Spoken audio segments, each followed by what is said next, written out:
به تتم الصالحات وبفضله تتنزل البركات والخيرات وبحقه أرسل رسلا سيد السادات. أشهد أن لا إله إلا الله وحده لا شريك له وأشهد أن محمدا عبده ورسوله لا نبي بعده. اللهم صل وسلم على نبينا وحبيبنا وشافعنا وزخرنا ومولانا محمد. اللهم صل وسلم وبارك عليه. أوصيكم وإياي بتقوى الله فقد فاز المتقون. اتقوا الله حق تقاته ولا تموتن إلا وأنتم مسلمون. قال الله تعالى في القرآن الكريم: أعوذ بالله من الشيطان الرجيم. وإذ قال إبراهيم رب اجعل هذا بلدا آمنا وارزق أهله من الثمرات من آمن منهم بالله واليوم الآخر. صدق الله العظيم وصدق رسوله النبي الكريم ونحن على ذلك من الشاهدين والشاكرين. Ma'asyiral muslimin, sidang jamaah Jumat yang dimuliakan Allah Subhanahu wa taala. Bersyukur kita kepada Allah dengan mengucapkan Alhamdulillahirabbil alamin. Segala puji bagi Allah yang telah memberikan kita segala nikmatnya, baik itu nikmat iman, Islam, begitu juga nikmat kesehatan. Sehat tidak hanya zahir, tapi juga Allah berikan kesehatan batin alias jasmani dan rohani. Alhamdulillahirabbil alamin. Salawat dan salam kita haturkan kepada beliau junjungan kita Nabi besar Muhammad sallallahu alaihi wasallam dengan mengucapkan Allahumma salli ala sayyidina Muhammad wa ala ali sayyidina Muhammad. Allahumma salli wa sallim wa barik alaihi. Mudah-mudahan dengan kita berselawat senantiasa mendapatkan nanti syafaat beliau di hadapan Allah fi yaumil qiyamah. Amin ya rabbal alamin. Berdiri khatib di atas mimbar yang mulia tentunya menjadi rukun khutbah. Berwasiat kepada diri khatib pribadi, usikum wa iyaya bitaqwallah. Umumnya kepada jamaah sekalian, marilah kita senantiasa selalu meningkatkan kualitas kuantitas iman dan takwa kita kepada Allah Subhanahu wa taala. Mengapa demikian? Karena iman dan takwa itu adalah ternyata merupakan sebaik-baik bekal yang kita bawa nanti di hadapan Allah Subhanahu wa taala. Yauma la yanfa'u malun wala banun illa man atallaha biqalbin salim.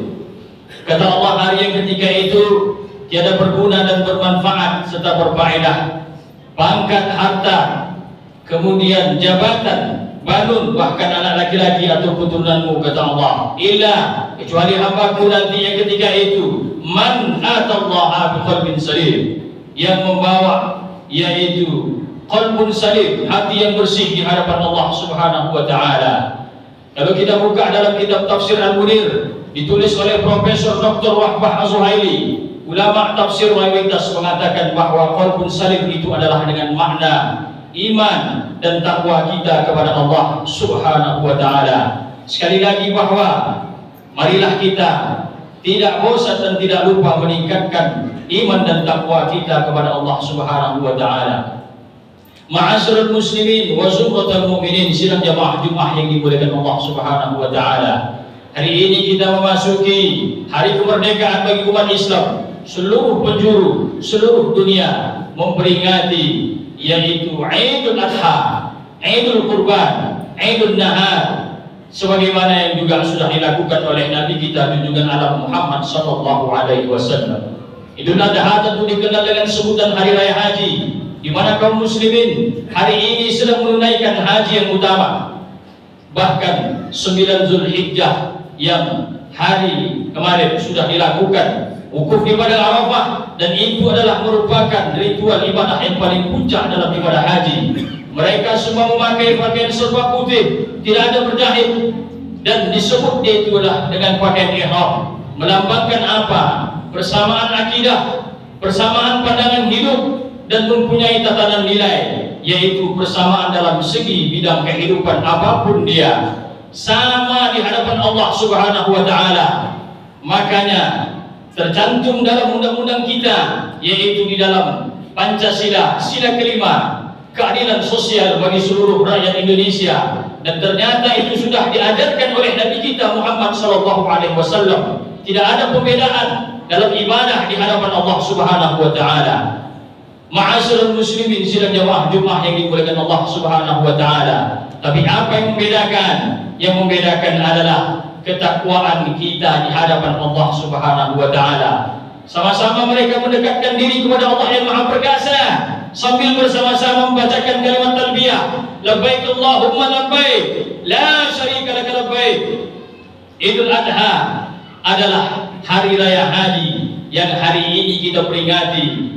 Dari pagi seluruh kita salat bersama-sama, yaitu salat Idul Adha, Idul Kurban, yaitu adalah sesuatu ibadah yang luar biasa dinilai di hadapan Allah Subhanahu wa taala dalam bentuk pengorbanan, yaitu pengorbanan seorang Khalilullah, kekasih Allah, gelar yang disandang oleh Nabi Ibrahim alaihissalam, yang tidak main-main gelar itu yang diberikan langsung oleh Allah kepada Nabi Ibrahim alaihissalam, Khalilullah, kekasih Allah Subhanahu wa taala. Kalau kita bicara masalah pengorbanan, dalam lembaran sejarah kita diingatkan pada beberapa peristiwa yang menimpa Nabiullah Ibrahim alaihissalam beserta keluarganya. Nabi Ismail dan istrinya adalah Siti Hajar. Ketika Nabi Ibrahim diperintahkan oleh Allah Subhanahu wa taala untuk menempatkan istrinya Hajar bersama anaknya Nabi Ismail, putranya yang saat itu masih bayi,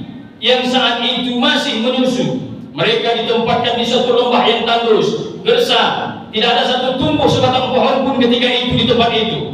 Lembah itu demikian sunyi, sepi, tidak ada penghuni seorang pun. Dan Nabi Ibrahim sendiri tidak tahu apa maksud sebenarnya dari wahyu Allah yang menyuruh dia menempatkan istri dan putranya yang masih bayi ketika itu, ditempatkan di satu tempat yang paling asing dan di sebelah utara, kurang lebih 1600 km dari negerinya sendiri yang bernama Palestina. Tapi baik Nabi Ibrahim, baik istrinya Siti Hajar tentu menerima itu dengan ikhlas, tawakal dan dengan menerima lapang dada. Ma'asyiral muslimin sidang jamaah Jumat yang dimuliakan Allah Subhanahu wa taala. Begitu juga seperti yang diceritakan oleh Ibnu Abbas bahwa tatkala Siti Hajar kehabisan air minum hingga tidak bisa menyusui Nabi Ismail, beliau mencari kian kemari, lari ke sana kemari dengan lari-lari kecil yang disebut adalah ibadah dalam ibadah haji adalah sa'i antara Bukit Safa dan Marwah sebanyak 7 kali. Lalu tiba-tiba Allah mengutus malaikat Jibril membuat mata air Zam-Zam. Lalu Siti Hajar dan Nabi Ismail memperoleh sumber kehidupan ketika itu. Lembah yang dulunya gersang mempunyai persediaan air yang melimpah-limpah. Tentu datanglah manusia dari berbagai pelosok, terutama para pedagang di tempat Siti Hajar dan Nabi Ismail. Untuk apa? Untuk mencari kehidupan, yaitu air yang melimpah ruah di tempat itu. Akhirnya lembah itu hingga saat ini terkenal dengan kota Makkatul Mukarramah, kota yang diberkahi oleh Allah Subhanahu wa taala, sebuah kota yang aman, yang makmur berkat doa Nabi Ibrahim, berkat kecakapan seorang ibu dalam mengelola kota, mengelola masyarakat. Dan kota Makkatul Mukarramah sampai hari ini adalah aminun, aman, baldatun thayyibatun wa rabbun ghafur, makmur.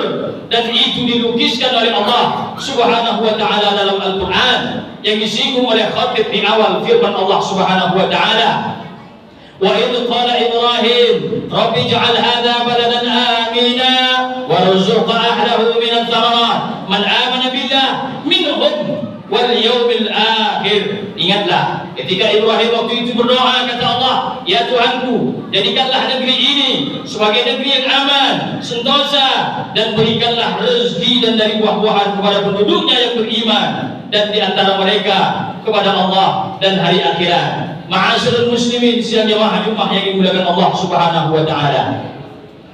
Dari ayat tersebut kita memperoleh bukti yang nyata real bahwa jelas bahwa kota Mekah hingga saat ini adalah memiliki kemakmuran yang berlimpah. Jamaah haji dari seluruh penjuru dunia memperoleh fasilitas yang cukup selama melakukan ibadah haji dan ibadah umrah.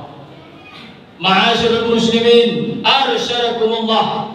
Maka ketika Allah memberikan yang menandangkan gelar Khalilullah, yaitu kekasih Allah kepada Nabi Ibrahim, maka ketika itu malaikat menanyakan, ya Tuhanku, mengapa engkau menjadikan Ibrahim sebagai kekasihmu, padahal dia disibukkan oleh urusan kegayaannya dan keluarganya? Lalu Allah berfirman, jangan menilai hambaku Ibrahim ini dengan ukuran lahiriah, maka tengoklah isi hatinya dan amal baktinya. Kemudian Allah Subhanahu wa taala mengizinkan para malaikat menguji keimanan serta ketakwaan Nabi Ibrahim alaihissalam. Ternyata kekayaan dan keluarganya itu tidaklah membuat Nabi Ibrahim lalai dalam taatnya kepada Allah Subhanahu wa taala. Kalau kita buka dalam kitab Mishkatul Anwar, disebutkan bahwa Nabi Ibrahim memiliki kekayaan 100 ekor domba, 300 ekor lembu, 100 ekor onta. Dalam riwayat lain juga dikatakan bahwa kekayaan Nabi Ibrahim, dia memiliki kekayaan 12.000 ekor ternak. Sungguh kekayaan orang di zaman itu yang luar biasa. Kalaulah hari ini kita sebutkan orang itu dikatakan adalah milioner, kaya raya dia. Namun ketika pada suatu hari Ibrahim ditanya oleh seorang, wahai Ibrahim, milik siapa ternak sebanyak ini wahai Ibrahim? Maka dijawab oleh beliau, kepunyaan Allah Subhanahu wa taala, tapi kini masih milikku. Suatu waktu bila Allah menghendaki, aku serahkan semuanya. Jangankan cuma ternak, bila Allah meminta anak kesayanganku, niscaya akan aku serahkan juga. Ma'asyiral muslimin sidang jamaah Jumat yang dimuliakan Allah Subhanahu wa taala, dalam kitab yang dibuat oleh Ibnu Katsir dalam Tafsirul Qur'anil Azim mengemukakan bahwa pernyataan Nabi Ibrahim itulah yang kemudian dijadikan bahan ujian, yaitu Allah menguji iman dan takwa Nabi Ibrahim melalui mimpinya yang benar, mimpinya yang hak, agar dia mengorbankan putranya yang kala itu masih berusia 7 tahun, Ismail alaihissalam, anak yang elok rupawan, sehat lagi cekatan, supaya dikorbankan dan disembelih dengan menggunakan tangannya sendiri. Maka ini sungguh miris dan sungguh sangat mengerikan kalau kita pikirkan dan perhatikan. Dan peristiwa ini dinyatakan dalam Al-Quran, dalam surah As-Saffat ayat 102. Allah katakan, qala ya bunayya inni ara fil manam anni adbahuka fanzur madza tara. Qala ya abati if'al ma tu'mar satajiduni insyaallah minas sabirin. Ibrahim berkata, wahai anakku, sesungguhnya aku melihat dalam mimpi bahwa aku menyembelihmu, maka pikirkanlah apa pendapatmu. Lalu Ismail dia menjawab, wahai bapakku, kerjakanlah apa yang diperintahkan kepadamu, insya Allah engkau akan mendapatkanku termasuk dalam golongan orang-orang yang sabar. Ma'asyiral muslimin sidang jamaah Jumat yang dimuliakan Allah Subhanahu wa taala, maka ketika keduanya siap untuk melaksanakan perintah Allah, iblis datang menggoda sang ayah, menggoda sang ibu, menggoda sang anak silih berganti. Akan tetapi Nabi Ibrahim dan Siti Hajar, Nabi Ismail begitu juga, tidak tergoyah oleh bujuk rayuan iblis yang menggoda agar membatalkan niatnya perintah Allah Subhanahu wa taala. Bahkan Siti Hajar pun dia mengatakan, jikalau memang benar perintah Allah, aku pun siap untuk disembelih sebagai gantinya Ismail. Masya Allah wa tabarakallah. Maka mereka melempar dengan batu, mengusirnya pergi. Iblis pun lari dengan tunggang langgang. Dan ini kemudian menjadi salah satu rangkaian ibadah haji, yakni melempar jumrah, jumratul ula, jumratul wusta, dan jumratul aqabah, yaitu dilaksanakan di Mina.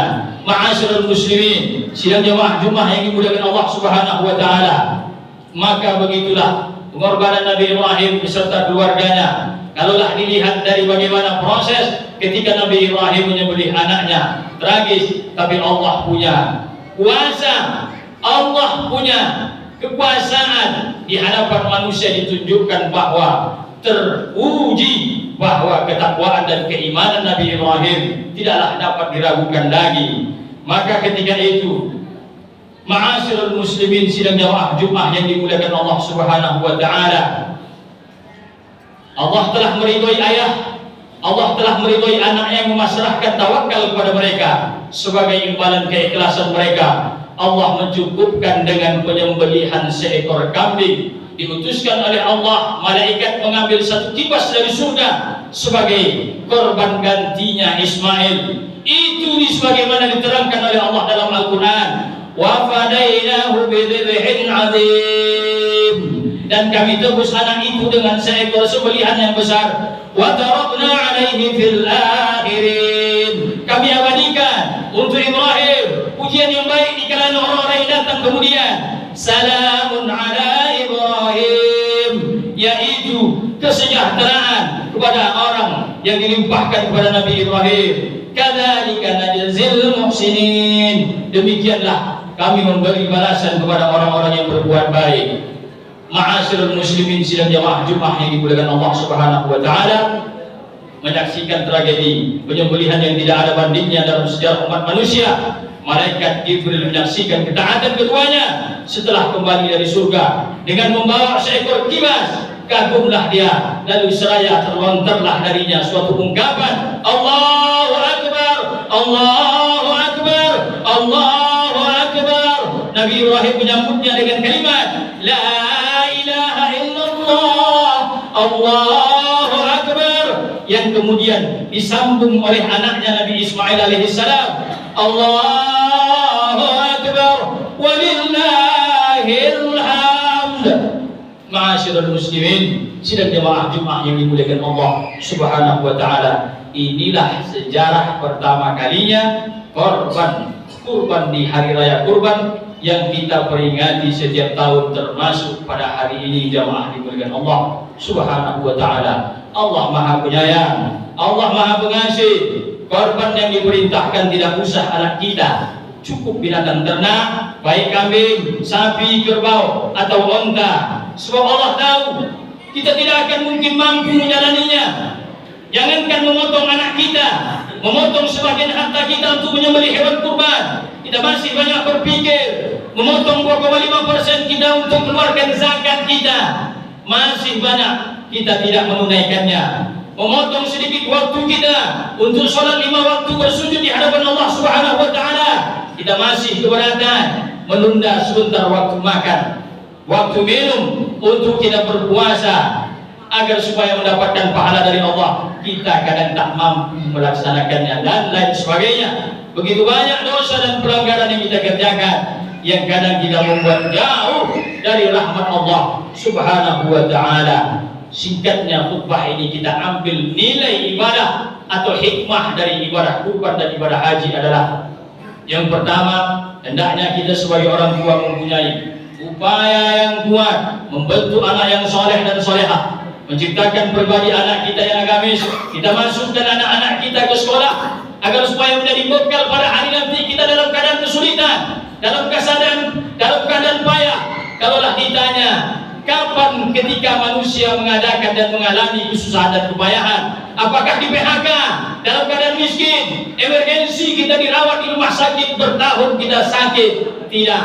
Jawabannya adalah ketika jasad dan ruh berpisah. Maka ketika saat itulah dalam keadaan berat, dalam keadaan sulit dan susah, maka banyak kita hari ini berpikir bagaimana hidup yang baik, tapi dia lupa bagaimana kita mati dalam keadaan yang baik. Yang kedua adalah perintah dan ketentuan yang telah digariskan oleh Allah Subhanahu wa taala, itu tetap harus kita laksanakan, karena itu perintah Allah Subhanahu wa taala.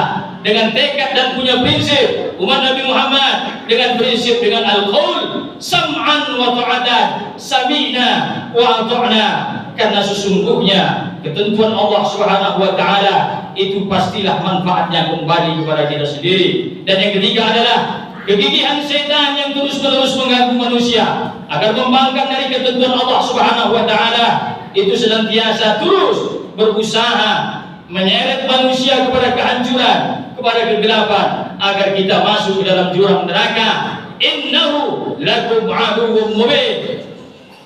Konkret bahwa Allah mengatakan musuhmu yang nyata adalah setan. Yang keempat adalah dari sekian banyak nilai ibadah kurban dan di dalam tahun haji ini adalah jenis sembelihan berupa bahimah atau binatang ternak. Artinya dengan matinya hayawan ternak kita buang kecongkakan, kita buang kesombongan kita, hawa nafsu hayawaniyah, hawa nafsu kebinatangan kita, itu harus kita jauhkan, bahkan harus kita kendalikan agar supaya jangan dia tumbuh subur di dalam hati kita. Mudah-mudahan kita menjadi hamba Allah yang selalu berkorban atas nama lillahi ta'ala, dan ketika itu kita mendapatkan ridhonya. Barakallahu li wa lakum fil Qur'anil azim wa nafa'ani wa iyyakum bima fihi minal ayati wa dzikril hakim wa taqabbal minni wa minkum tilawata innahu huwal ghafurur rahim.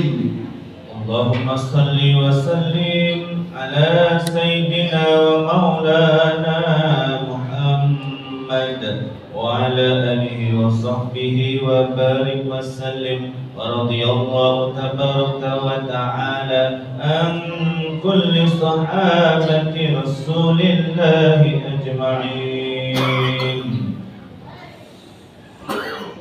Alhamdulillahi Rabbil Alamin, nahmaduhu wa nasta'inuhu wa nastaghfiruh wa na'udzu billahi min shururi anfusina wa min sayyiati a'malina. May yahdihillahu fala mudilla lahu wa may yudlilhu fala hadiya lahu. Asyhadu an la ilaha illallah wahdahu la syarika lahu wa asyhadu anna Muhammadan 'abduhu wa rasuluhu la nabiyya ba'dahu. Allahumma shalli wa sallim ala nabiyyina wa habibina wa syafi'ina wa zufrina wa maulana Muhammad. Allahumma shalli wa sallim wa barik alaihi. Usikum wa iyaya bitaqwallah. Faqad faza al-muttaqun. Ittaqullaha haqqa tuqatih wa la tamutunna illa wa antum muslimun.